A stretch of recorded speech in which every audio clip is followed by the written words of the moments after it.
Hello, everyone. I'm Perry. Welcome to Living Your Best Life with Eddie Stone, founder and CEO of Touchstone Essentials. Hello, Eddie. How are you? I'm doing great, Perry. I hope you are. Happy to have a chance to be on the call this evening. Okay. So, Eddie, can I start from the question from Silly Crow? Okay. She has a question about CBD oil. She said, Sure. I ordered it for my cats and the vet said studies show it can hurt their livers. Would you please could you please answer for her? You have answers? Sure. Yeah, and it depends on which CBD oil product it is. So I'm assuming it probably is not our product. So a person should look for a product that says it's for a pet specifically, and they want to make sure that it has 0 THC, because THC can be toxic in the liver for cats, for dogs, and I would just assume also large animals.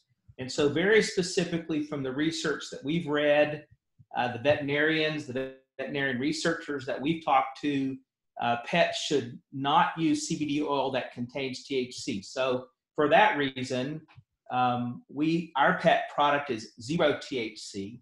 Actually, our 750 milligram human product is also 0 THC. So we give people that choice. And other responsible companies that I've been exposed to likewise offer their pet products without the THC. So I'm assuming that she didn't give us that detail, but I'm assuming that's really what the veterinarian is referring to. And if it is, that's the same message that I've heard. So your CBD oil has no THC, so it's safe for pets, right? Yeah, that's correct. So we have 4 CBD oil products. We have something called Soothe, which is a nice, very pleasant a eucalyptus balm. It's got some beeswax. It's very pleasant. It's also got some lavender in it. And that's a 650 milligram product, 0 THC, not only verified by our lab, but a third-party lab. Then our pet product is a 250 milligram product, again, 0 THC verified. Our 750 milligram, which is a mint flavor for humans, that's also 0 THC. But we do sell what we call advanced. And advanced is 1,500 milligrams, so it's twice as much. And it's also what's referred to as THC compliant. So it has a small amount of THC, not enough to give somebody a high or an intoxication. But there are some doctors that believe in humans that little bit of THC helps with pain management and control. There's not real specific research to support that. That's really a series of hypotheses, and that's why we give the consumer a choice of a 0 THC as well as a version that does have that compliant amount.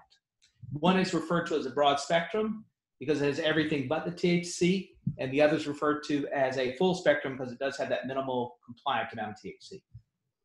Okay, thank you. Erika, and how about keto diet? Because I heard a lot of people want to lose weight, they have, and they enter this keto diet, and some are very effective. So what about your thoughts? Well, the keto diet's very popular.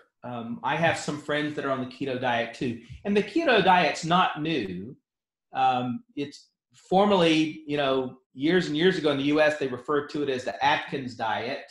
And so it's essentially, it kind of depends on which version a person is using. There's sort of a little bit of keto and a lot of keto. I mean, this kind of depends on what they're trying to do. But it's essentially a diet that has a fairly high amount of fat on a daily basis, very minimal to almost 0 carbohydrates, and then it has some protein. In the research that I've seen, none of which is long-term and none of which is what you would refer to as longitudinal studies of people, which are important. That's important research because it gives you an idea of sort of the long-term impact of something. And so in the case of keto, we don't really have those long-term studies, but we do have plenty of people, popular celebrities, politicians, entertainers, sports athletes, individuals that you just know in your daily life that have gone on a keto diet for 30 or 60 or 90 days. And I know some that have lost some weight. The challenge is that the diet is not something that most people can stick with for a very long time. They get tired of the lack of flavor. It's a heavy fat diet. Things tend to taste the same all the time. It's also got quite a bit of animal protein in it. And so it's pretty narrow in what a person can eat. And so for most people, they can't stick with it. And it's like any kind of diet that is not a long-term adjustment. People go on it and they come off of it. They go on it and they come off of it. And they get engaged in what's called yo-yo dieting. And yo-yo dieting isn't good for a person's health because invariably, as they're losing weight, they tend to lose more muscle mass than they do fat. And so now when they bottom out, they get to a weight and they go off the diet, they tend to gain back weight that's fat instead of muscle. And so they're continually losing this muscle mass and their body composition is changing in a very unhealthy way. When they regain the weight, the fat they put on tends to surround the organs, which is also not a healthy situation, particularly for men, makes them more vulnerable for heart attacks. And so my own sort of thought process of it is, and I'll give people an idea that don't really know what it is. So ketones are what the body, when you go into on a keto diet and you get into ketosis, that essentially means that there's such a modest amount of carbs sort of lying around for the body to use that the body will then convert fat into ketones and then utilize those ketones as a source of energy. And the reason that's possible is that ketones can cross the blood-brain barrier. And so your brain, for example, as an organ, it needs carbohydrates to survive. It can't survive, can't function properly without carbohydrates. And so it relies on the body to go into what's called a starvation mode. And once the body's in a starvation mode, the enzyme reactions and other things in the body will begin to convert fat at a slow rate, but convert those fats to ketones that the brain can utilize like it would a carbohydrate. The challenge with all of this is that, as I stated, people generally begin to lose muscle mass along the way. There's something called the keto flu that a lot of people will get for the first time because they don't have a lot of micronutrients in their diet that are going to boost their immune system. And so they can get those flu-like symptoms. For most people, that doesn't persist. It goes away after a while. But fatigue, headaches, kidney stones, irritable bowel, mood issues. And part of that's because just on a true keto diet, you'd have just very little fiber in your diet. So constipation becomes a problem for people. Or it goes on the other end of the scale, where their biome gets so out of balance in their bowel that they have chronic diarrhea or a loose stool. So it really is a program that can turn your body sort of upside down, very, very disruptive. Again, though, it can help somebody better manage their weight. And there's some promise that for people that are type 1 diabetics, even some type 2 diabetics, there can be some benefits if it is done in sort of moderation. Those are both situations with type 1 and type 2 diabetes where a person has to really be careful with the amount of carbohydrates and the glucose that they have in their body. Here's how I think about it. When you're thinking about a keto diet, Atkins diet, anything that sort of fits into that description, you're only concerning yourself with macronutrients. So you're only thinking about the carbohydrates, the fats, and the proteins.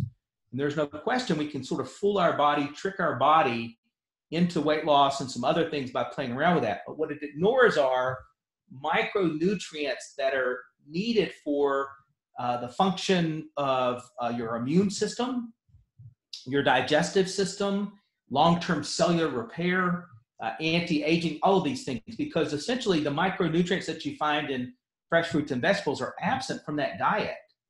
And so you can sort of imagine that pretty quickly things can go haywire in your system because you're just not getting the micronutrients that you need.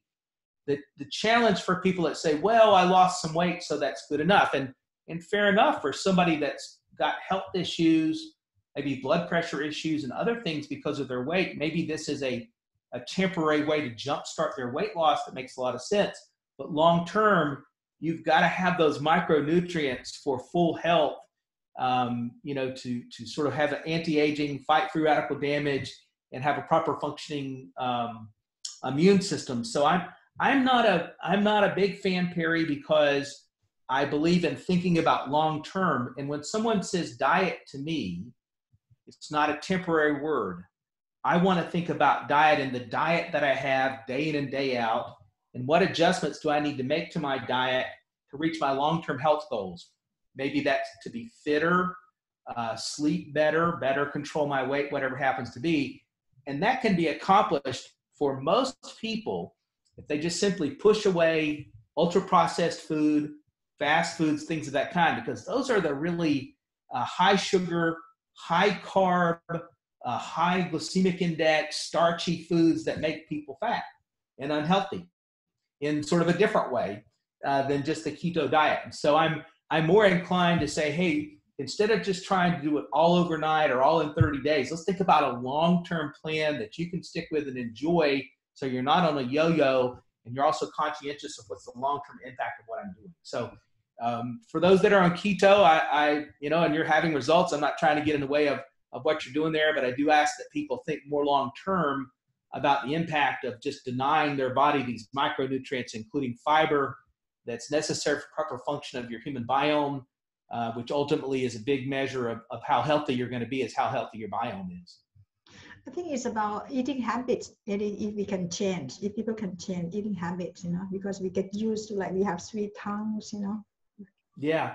And I'll tell you, I think sweets can be addictive, either psychologically or maybe physically. I know, for example, during the holidays, I tend to be around more sweets than I am sort of any other time of the year. And I can really, after Thanksgiving leading up to Christmas and New Year's, I can get into a habit of having dessert way more frequently than I would any other time of the year. And then all of a sudden, when I'm trying to get back into my regular routine in January, I really miss the sweets. And I think that's probably true for most people. You can really, get into that. And so you got to break that cycle, break that habit. And the same thing here is with the diet. And so I don't ask anybody to try to do these things overnight. Subtle changes, right? Subtle changes. Boy, you add those up 6 months, a year from now, you're eating better, and I'll guarantee your weight's better. So I tend to want to do those subtle improvements along the way. It is interesting. People said white sugar is no good for health, right? And how about natural sugar, like sugar cane, like brown sugar? Is it okay to consume? Well, I do think it's important to recognize that blanched white sugar is probably, I take that back. I started to say it's the least healthy form. We could probably argue that artificial sweeteners, high fructose corn syrup, let's just say that those things, those sort of man-made concentrates or artificial ingredients, we certainly know that those would not be preferred. But regular cane sugar, the challenge is when they produce the cane sugar, all of the natural minerals, including chromium, that will help the cell better pull in and better utilize more efficiently glucose, which is essentially what sugar turns into in your gut and into your bloodstream. Those minerals are removed in the high heat, sort of high production processing of what I refer to as white cane sugar. That sugar is really far removed from the cane. Now you can go to the store. There's a local grocery store where I live called Whole Foods. And if I go in there, there's also cane sugar that has a brown color. Its texture looks like what I would refer to as regular white sugar, but it has not been processed to the same degree. And so some of those natural minerals that can better help your body utilize the sugar and manage it are actually still intact. But that's not to say you can eat an unlimited amount of it. That's just to say that if you're baking cookies or a pie and you had a choice to use a sort of an unprocessed cane sugar versus a processed cane sugar, the unprocessed in this case with the brown coloring would be better because there's more natural minerals there. But in all of these cases, it all needs to be really used in moderation. And that means if you're if your body responds well to honey, honey to me is even better than, say, an unprocessed brown cane sugar, because you've got some other natural properties that help your immune system provide sweet. So there's more nutrients in honey. And for some people, in between the cane sugar and the honey is molasses. In all cases, though, it's just all about the moderation. And I'll just say right up front, just no reason to let yourself have these high fructose corn syrups and things of that kind. They just raise the blood sugar so fast. They're detrimental to the system. You turn those excess glucoses into a yellow fat, which is stored in the body, much more difficult than to get rid of than, say, a brown fat.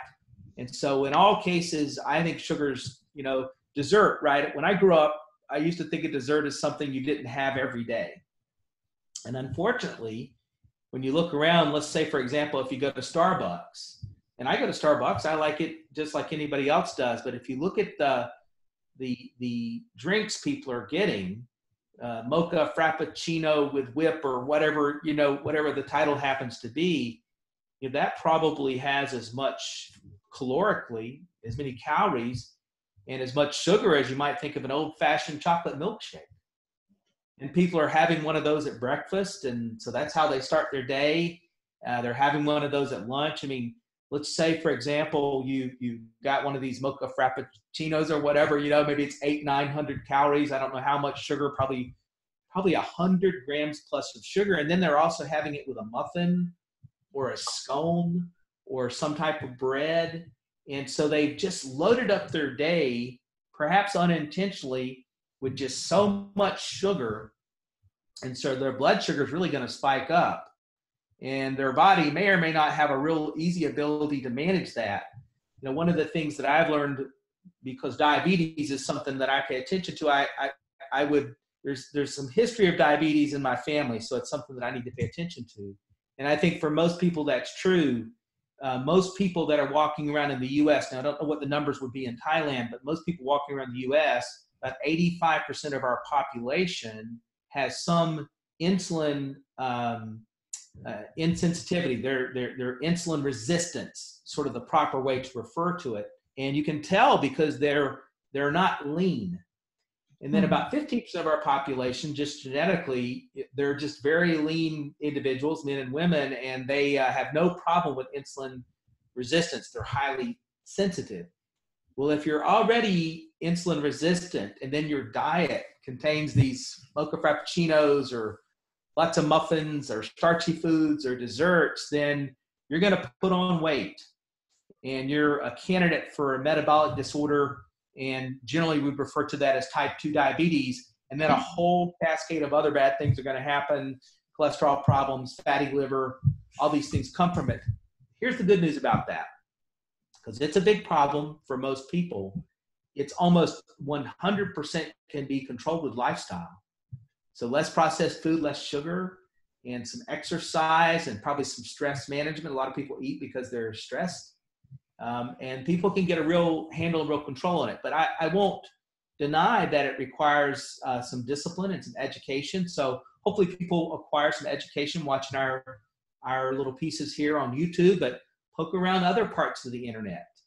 There's a good blog site called Healthline that people can go to and sort of pose these questions and get good, unbiased answers, sort of presenting both sides of the science. But listen, you only have one body and you only have one life in this physical structure that we have. And so pay attention, right? Most people don't get to have a redo.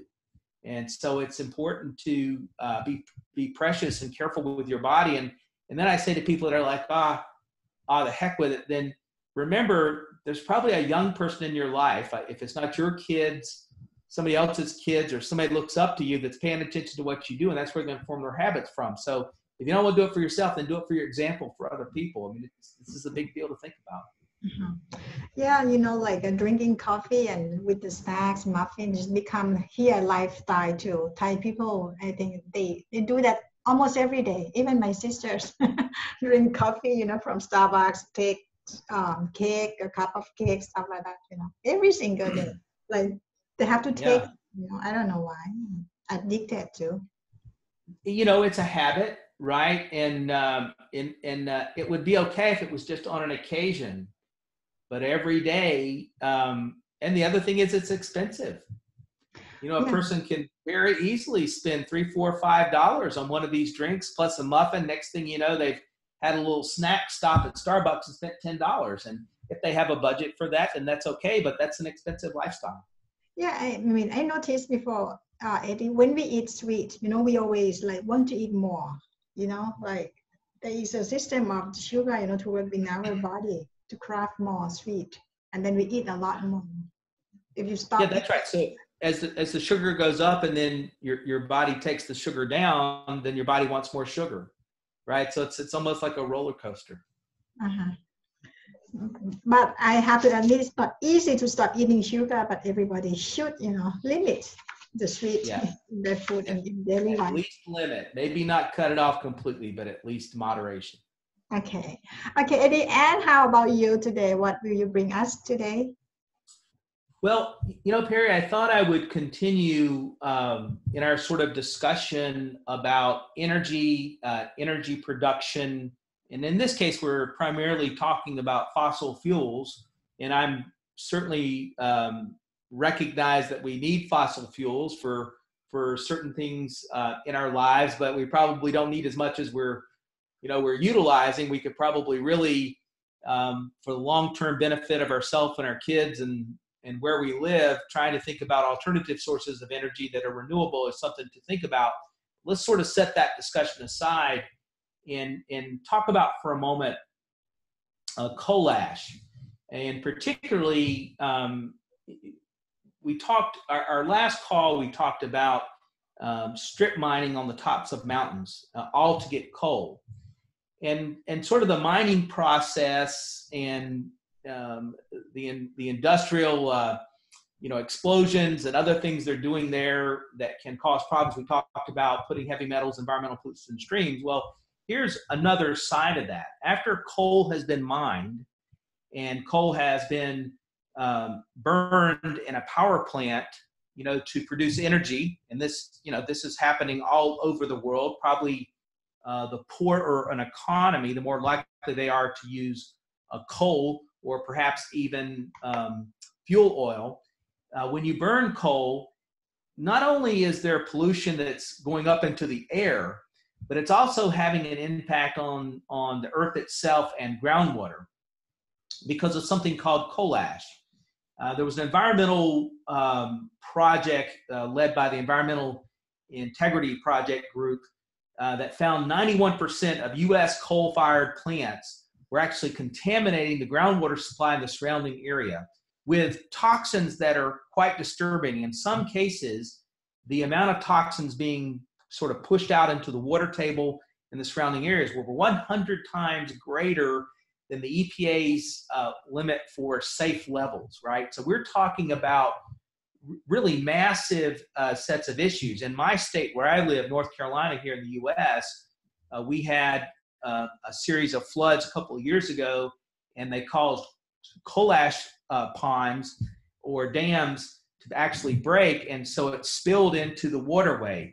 It caused massive fish kills in the rivers, but more importantly, as those coal ash, as it kind of gets into the system and into the environment, it leaches into the soil, into the water table, and invariably all those individuals that are on well systems in those areas wind up with those contaminations that have actually, from the coal ash, have gotten into their water supply. And it not only does that, but it can actually get into the city systems as well. I think it was 2 years ago, the last set of numbers that I saw, there were 800 million tons. Now think about that for a moment. 800 million tons of coal burned here just in the United States. That's just one country. It's a large country. That's just one country. That created 110 million tons of this coal ash that's nothing short of deadly. So 800 million tons of coal burned created 110 million tons of coal ash. So that's a lot that has to be managed and dealt with. And they've used these coal ash ponds sort of surrounding these power plants is principally how they have disposed of it in the past, because there's not really a sort of a waste facility in the U.S. that wants to manage these things. Currently, technology, there's no way to really incinerate coal ash without it causing problems. And so quite literally, these coal burning plants, we tend to think of what's spewing out through a smokestack, and they can have all kinds of filters on those. But now we really have to be conscious of what's happening with coal ash and how it affects the groundwater supply, because here's what coal ash has in it, amongst other things, right? It's sort of this soup of toxins, but arsenic, lead, mercury, cadmium, these are all these primaries we talk about all the time, boron, radium, lithium. These are really serious heavy metals that can damage a person's DNA. And so not only affect their vulnerability to diseases like cancer, but other issues, premature aging, can have an impact on pregnant women and lead to birth defects. In these areas, you'll often see these clusters, disease clusters, that are really can be quite associated with the surrounding area. So, if you're downwind of the smokestack and you're also downwind of the water supply, it's really quite devastating. And that's not really where anybody needs to be living, but people live there, right? And then nobody wants to buy their property. And so when you look at something like, for example, arsenic, on our show, we tend to talk a lot more about cadmium, lead, mercury, which is a pretty common airborne pollution. But now you talk about arsenic, you're talking about a highly toxic heavy metal that on the surface area, so if it's in your water supply, you're showering in it, surface area can cause all kinds of cancer issues. We know that it is a carcinogenic, and so it can cause cancer, not just internally through consumption, but also externally. And so it's really a problem because it's a chronic issue that's not one that's easily changed. I know that there are people that would listen to this and they might be able to look out their window and see a coal-fired power plant. And so there's not a lot they can do. And here's the challenge in the U.S. currently. Our EPA, which is the Environmental Protection Agency, and there's probably some people that are listening to this that have some mixed feelings about the EPA. Sometimes people say, well, they're getting in the way of business with regulations. And certainly we can get ourselves into a situation where we're over-regulated. But some regulation is good. And the EPA is supposed to be there and act as a bit of a protective barrier between corporate interest and individual interest. Well, currently in our country, the person that's running the EPA is a former lobbyist for the coal industry. And so I don't know if you're familiar with the term where you don't let the fox guard the hen house because the fox will just let himself in. That's really the situation we have here. So in a period of time where we're learning more about these things, and we need to be really more conscious of the regulations and thinking through carefully how coal can exist and the needs of industry can exist, but human beings can live. We got to find a better balance. We're really out of balance, and we need smart regulations now. Regulations are really being rolled back. And so I'm always conscious of trying to think about how we protect ourselves. And the one thing that I would be, if moving to another location for someone is not an option, which that's not an easy thing to do, then really thinking through an advanced water filtration for the home, do some homework on the internet, make some calls to people in your local area. But all of the water that you're using to bathe and shower and cook with and wash your clothes with, it needs to be filtered. And then, of course, I 100% believe that you need to be using zeolite, and you need to be using it every day. It needs to be a habit, just like any other health habit that you have, because I don't know of anything that can act as a more effective, for cost reasons, natural chelator and the ion exchange that goes with that. So, I want to keep building on this because I want our audience to really develop their education and develop their ability to interact in their community and influence the decisions that are being made. You got to be conscious of those decisions from an industry standpoint, but also an individual standpoint. And don't just take all the information you're getting from us. Do some reading, look at your sourcing of information, and we all just need to make the best choices that we can. So good round discussion tonight, right? We've discussed coal ash and heavy metals and ketones and ketosis, and even mixed in some pet discussions. So nice show, Perry. Thank you for letting me do this. Okay, Eddie, before we go, I have a question, Eddie. Like, we have to detox every day, right? In the same time, every day we get like air polluted, water, everything. And how much longer this body can maintain a good function, Eddie? Yeah, it's interesting, Perry. Some people's bodies, and you've met people like this, right? You probably, in your area, people breathing the same things you're breathing. You know some people with asthma. You know some people with chronic skin and rash conditions, right? Mm-hmm. So individually, we have different abilities to manage it. Some have more acute problems, more immediate problems to discuss. How much longer can we go? I don't know. In the United States, we've reached a real unfortunate threshold where the life expectancy of each generation was longer than the generation before. And that's true of my generation from my parents. However, my children, their generation, males, do not have as long a life expectancy currently as my generation.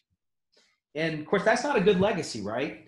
And there's probably more going on than just environmental pollutants. It's probably also some impact from dietary decisions, processed food, and other things. But, we can't ignore our health. And that's the most important thing we have. I think it's how we sort of started the show. And so I hope that people will pay attention, because unfortunately, no one's lobbying for the individual person. So it's got to be a personal mandate to do something different and better, so that we don't become a victim of all the things going on in modern society that can get in the way of good health. Mm-hmm. Okay, thank you so much for today. Very interesting. And we see you again in next 2 weeks, right? We sure will, Perry. Thank you. 2 weeks from now. Okay. Thank you, Eddie. Have a good night. Bye-bye. You too. Bye-bye. Bye.